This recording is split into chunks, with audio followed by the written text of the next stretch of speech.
Kalol, we have a long-standing partnership relationship with Iran. We are looking at closely following the developments that are happening. We're looking at the evolving situation, and we'll accordingly take our partnership forward. India is exploring various options regarding its involvement in the development of the strategically significant Chabahar port in Iran, amid concerns over possible US tariff linked to Iran-related sanctions.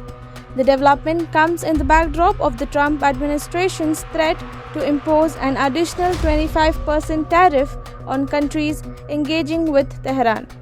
India has been a key partner in the Chabahar port project located on Iran's southern coast in the Sistan Balochistan province. The United States has imposed stringent economic sanctions on Iran last September but granted India a 6-month exemption for the Chabahar project, which is set to expire on April 26.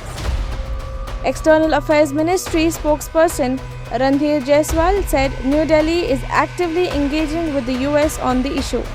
Reports indicate that India is considering transferring nearly $120 million USD already committed to the project to reduce direct exposure, while also examining the creation of a new entity to continue port development. Chabahar port is viewed as a crucial gateway for India's trade and connectivity with Afghanistan and Central Asia, bypassing Pakistan, and remains a key strategic interest of New Delhi.